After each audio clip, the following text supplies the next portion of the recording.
अस्सलाम स्टूडेंट्स, कैसे हैं आप सब। उम्मीद है खैरियत से होंगे। अच्छा जी, आज हम लोगों ने डिस्कस करना है प्रोबेबिलिटी एंड स्टैट के सब्जेक्ट का टॉपिक है। चैप्टर नंबर 3 से रिलेटेड टॉपिक आ रहा है जी हार्मोनिक मीन का।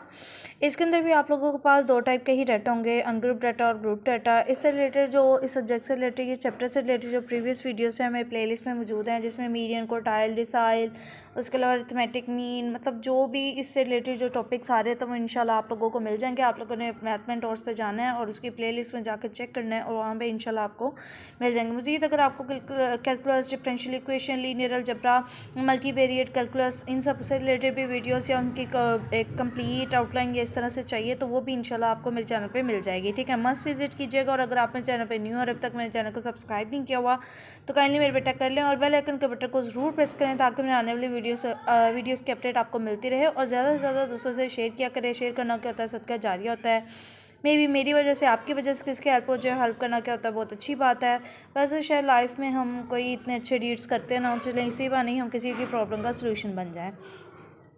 बात करते हैं जी अपने टॉपिक की। हार्मोनिक मीन का टॉपिक है जो हम लोगों ने डिस्कस करना है। पहले जो मैंने यहाँ पे एग्जांपल लिए हुआ अनग्रुप डाटा से रिलेटेड लिया है, तो उसके लिए सबसे पहले आप लोगों ने अपने जहाँ पे रजिस्टर पे, जहाँ पे भी आप अपने की पॉइंट्स या की नोट्स या नोट्स बना रहे होते हैं, वहाँ पर आप लोगों ने सबसे पहले इसका क्या कर लेना, फॉर्मूला नोट कर लेना है। ठीक है, हार्मोनिक मीन को ऐसे रिप्रेजेंट कर रहे, H is equal reciprocal of of 1/x1 1/x2 इनका सबका सम ओवर n। अब ये x1 x2 x3 क्या है, आप लोगों के अनग्रुप डाटा के में जो भी नंबर्स गिवन होते हैं बेसिकली आप लोगों के पास x की वैल्यूज़ होती हैं। आपने वो सारी ऑब्जर्वेशंस को क्या करना है, उनके रेसिप्रोक लेके ऐड करवाना है और उसको टोटल नंबर ऑफ ऑब्जर्वेशन से क्या करवा देना है, डिवाइड करवा देना है। फाइनल फॉर्मूला ये बनेगा h is equal to n over sum of 1/xi आ जाएगा। क्यों रेसिप्रोक करना है तो ये वाली चीज़ क्या हो जाएगी, फ्रैक्शन वाली रिवर्स हो जाएगी। ठीक है, एग्जाम्पल की बात करते हैं। एग्जाम्पल सबसे पहले हमारे पास गिवन है जी, calculate the harmonic mean of 15 kilometre, 30 kilometre, 20 kilometre, मतलब हमें कुछ किलोमीटर डिस्टेंसेस में गिवन है कोई वैल्यूज़, उनका हम लोगों ने क्या करना है, हार्मोनिक मीन कैलकुलेट करना है। तो पहले तो आप लोगों ने अपने रजिस्टर पे जहाँ पे भी हेडिंग इस टॉपिक की दी है वहाँ पे ये क्वेश्चन नोट कर लें। ठीक है, देन उसके बाद अपने फॉर्मूला के अकॉर्डिंग उसको क्या करेंगे, सॉल्व करेंगे। तो ये हमें RAC छोटा सा इसकी शॉर्ट फॉर्म में रेसिप्रोकल के लिए लिखा हुआ है। ठीक है, तो पहले मैंने क्या किया, x1 x2 x3 की वैल्यूज पुट कर दी। मेरे पास क्या आ रही है, 15 30 20, मतलब जो भी वैल्यूज थी मैंने 1/, की फॉर्म में लिख ली। और नीचे हमारे पास टोटल नंबर ऑफ वैल्यूज हमारे पास 6 की बनती है, उस पर डिवाइड करवाना है। हम लोगों ने इसका रेसिप्रोक करना है। रेसिप्रोक करते हुए क्या हो जाएगा, फ्रैक्शन का न्यूमरेटर डिनोमिनेटर और डिनोमिनेटर न्यूमरेटर बन जाएगा, 6 ओवर दिस आ जाएगा आपके पास। ठीक है, फिर हम लोगों ने क्या करना है, कि 1 को 15 पे, 1 को 30 पे, इन सबको डिवाइड करवाने के बाद जो अभी आंसर आया होगा वो हम लोगों ने यहाँ पे लिख देना है। ठीक है, 0.25666।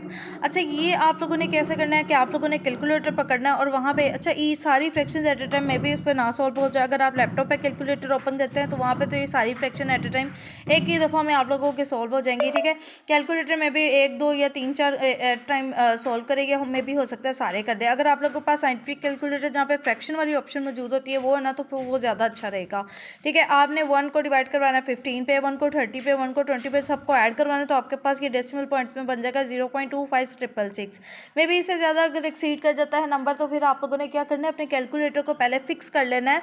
पॉइंट के बाद के कितने आप लोगों ने डेसिमल लेने हैं, 4 डेसिमल लेने हैं, 5 डेसिमल। मैं हमेशा यही सुजेस्ट करती हूँ कि आप जब भी डेसिमल फिक्स करते हैं तो मैक्सिमम 4 या 5 तक ही क्या करें, यहाँ पे क्वेश्चन की एक्यूरेसी ज़्यादा अच्छी हो जाती है। ठीक है, फिर हम लोगों ने 6 को डिवाइड करवाना है 0.25666 पे, तो आपके पास हार्मोनिक मीन का आंसर आ जाएगा बेटे जी 23.2772 आ जाएगा, 23 आ जाएगा। आप लोगों ने कैलकुलेटर से ज़रूर करना है और मुझे कमेंट सेक्शन में ज़रूर बताना है कि आया आप लोगों के भी आंसर यहीं आ रहे हैं। ठीक हो गया। अब बात करते हैं इसके ग्रुप डाटा से रिलेटेड एग्जाम्पल की। तो ग्रुप डाटा के सबसे पहले अगर आप लोगों ने डील करना है तो उसके लिए आप लोगों को इसका फॉर्मूला पता होना चाहिए। तो ये फॉर्मूला सबसे पहले रजिस्टर पे अपने नोट कर लें कि harmonic mean is equal to reciprocal of f1 over x1।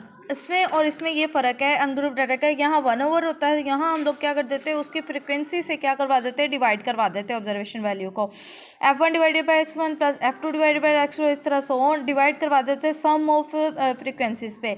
जो सम टाइम आप लोगों को n लिखा हुआ नजर आएगा ना ग्रुप डाटा के केस में, तो वो आपके पास उस वक्त n समीशन f के इक्वल होता है, फ्रिक्वेंसीज के सम के इक्वल होता है। हार्मोनिक मीन हमारे पास क्या, इसका रेसिप्रोक अगर कर दे तो बन जाएगा n over summation fi 1/xi। ठीक हो गया। हमारे पास जो मैंने एग्जांपल लिया है उस तरह से कि find the harmonic mean from the following frequency distribution of the weight. हमारे पास वेट्स गिवन है, ठीक है, और उसके साथ उनकी फ्रीक्वेंसीज भी इस तरह से मेंशन है। वीडियो को पॉज करके क्वेश्चन को नोट कर लीजिएगा ताकि आप लोगों को फर्दर जो हम कैलकुलेशंस कर रहे हैं उनके लिए आपके क्या बन जाए, आसानी हो जाए। और कंप्लीट वॉच किया करें क्योंकि क्वेश्चन एक दूसरे के साथ लिंक होते हैं, तो इसलिए एक अगर प्लेलिस्ट देख रहे हैं एक सब्जेक्ट के आपके वो काम की है तो आप उसके ईच वीडियो को अगर कंप्लीट वॉच कर लेते हैं तो होपफुली कम टाइम में आप ज़्यादा से ज़्यादा अच्छी अंडरस्टैंडिंग कर सकते हैं। पहला कॉलम जो हम लोगों ने बनाना है इसके इंटरवल्स का बनाना है। सेकंड कॉलम हम बनाएंगे मिड पॉइंट का। अब मिड पॉइंट क्यों चाहिए होगा, क्योंकि हमारे फॉर्मूला के अंदर यहाँ पे जो हम लोगों ने ऑब्जर्वेशन के लिए x1 x2 x3 यूज़ करना है वो डायरेक्ट इंटरवल तो नहीं पुट कर सकते, फिर इसके लिए हम लोगों को क्या फाइंड करना पड़ता है, मिड पॉइंट। अब मिड पॉइंट किस तरह से कैलकुलेट करना है, आप लोगों ने क्या करना है, अभी कैलकुलेटर पकड़ना है और उस पर लिखना है जी 65 + 84 और उसको डिवाइड करवा देना है 2 पे। बेसिकली दो नंबर्स की एवरेज निकाल लेते हैं। 65 + 84 डिवाइडेड बाई 2 तो आपके पास आ जाएगा 74.5। फिर आपने कैलकुलेटर पे लिखना है 85 + 104 डिवाइडेड बाई 2 आपके पास आ जाएगा 94.5। फिर करेंगे 105 + 124 डिवाइडेड बाई 2 तो आपके पास 114.5 आएगा और ये कॉलम आपका क्या हो जाएगा, कंप्लीट हो जाएगा। फ्रीक्वेंसीज हम लोगों को क्या है ऑलरेडी क्वेश्चन के अंदर गिवन है, जो ये आपके पास डिफरेंट नंबर आ रहे हैं। ठीक हो गया। देन उसके बाद हमारे फॉर्मूला के अकॉर्डिंग हमें ईच टर्म का जो x आई है, x1 x2 उनका क्या चाहिए, रेसिप्रोकल चाहिए। ठीक हो गया। 1/x की फॉर्म में तो आपने ईच जो आपके पास मिड पॉइंट आया होगा ना उसको डिवाइड करवाते जाना 1 पे। ठीक है, तो यहाँ पे मैंने पॉइंट के बाद सारे के सारे ही नंबर लिख दिए हैं ताकि मेरे क्वेश्चन की एक्यूरेसी क्या है, बरकरार रहे। ठीक हो गया। अगर फॉर एग्जाम्पल आप लोग इससे ज़्यादा नंबर नहीं लेना चाहते तो फिर ये एक बात माइंड में रखें कि अगर आपने पॉइंट के बाद 4 या 5 डेसिमल एक वैल्यू के लिए फिक्स किए तो फिर सबके लिए फिक्स करें, फिर आंसर भी उसके अकॉर्डिंग ही आएगा। सपोज करो पेपर में अगर आप लोग चीट भी करना चाहते हैं ना, तो अगर तो वो बंदा आपके बराबर के वो ले रहा होगा पॉइंट्स या इस तरह से इंटरवल का स्टार्टिंग पॉइंट या तो फिर तो आंसर मैच कर जाएंगे। अगर उसने स्टार्टिंग पॉइंट या इस तरह से चीज़ें चेंज कर दी तो फिर आपके क्वेश्चन और उसमें माइनस से डिफरेंस आ सकता है। लेकिन याद रखना है अगर आप लोग उस जिस इंटरवल से या जिस वैल्यू से स्टार्ट ले रहे हो उसके अकॉर्डिंग ही फिर आपने अपनी सारी कैलकुलेशंस करनी। ये नहीं परेशान हो जाना कि उसका आंसर ये आ रहा है तो मेरा क्यों नहीं आ रहा, लेकिन आंसर तो सेम आने चाहिए, लेकिन फिर अगर एक पैटर्न फॉलो कर रहे हैं तो उसको कॉन्फिडेंटली फॉलो किया करें। फिर आपने क्या करना है कि 1 आपने कैलकुलेटर पर करना है, लिखना है 1 डिवाइडेड बाई 74.5 तो आपके पास आंसर आ जाएगा 1 डिवाइडेड बाई 94.5 और इस तरह ये आपके पास क्या हो जाएगा, कॉलम फिल हो जाएगा। चीज़ों को वेरीफाई ज़रूर किया अगर अपने कैलकुलेटर पकड़ के उसी वक्त ट्राई करके एक आध वैल्यूज़ को ज़रूर देख लिया कि आया आप लोगों के भी आंसर इसी टाइप के आ रहे हैं या नहीं आ रहे हैं। ठीक हो गया। देन हमारे फॉर्मूला के अंदर हमें फ्रीक्वेंसी और 1/xi का क्या चाहिए, प्रोडक्ट भी चाहिए, तो हमने फ्रीक्वेंसी और जो ये 1/xi ऑब्जर्वेशन के जो हमारे पास मिड पॉइंट का हम लोगों ने रेसिप्रोक करके रखा है, इन दोनों की मल्टीप्लिकेशन करवानी है। कैलकुलेटर पर लिखना है आप लोगों ने 9 × 0.013422818 जो भी यहाँ पे नंबर आ रहे हैं उनको मल्टीप्लाई करवाना है तो आपके पास आंसर आ जाएगा 0.12081।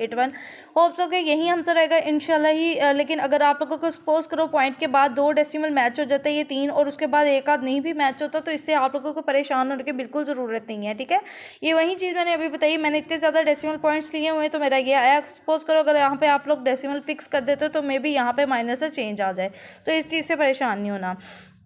इस तरह मैंने 10 को मल्टीप्लाई करवाया इस वैल्यू से 17 को और ये मेरे पास क्या आ जाएगा, कॉलम फिल हो जाएगा। मुझे इनके फॉर्मूला के अकॉर्डिंग सम भी चाहिए तो मैंने इन सारी वैल्यूज़ का सम कर दिया जो कि मैं लास्ट रो के अंदर सम इनका ले रही हूँ। ठीक हो गया। देन आप लोगों ने क्या करना है, अपने फॉर्मूला के अंदर इसके क्या करना है, वैल्यूज़ को पुट कर देना है। h = n over summation fi 1/xi। Sum of fi 1/xi हमारे पास क्या आया हुआ है, 0.53044 आया हुआ है और n हमारे पास क्या है। अब यहाँ पे दोबारा से अपने पास एज अ की पॉइंट के तौर पे रख लें कि जो आपके पास समीशन f है ग्रुप डाटा के केस में वही बेसिकली n का रोल प्ले कर रहा होता है और n ही समीशन f का रोल प्ले कर रहा होता है।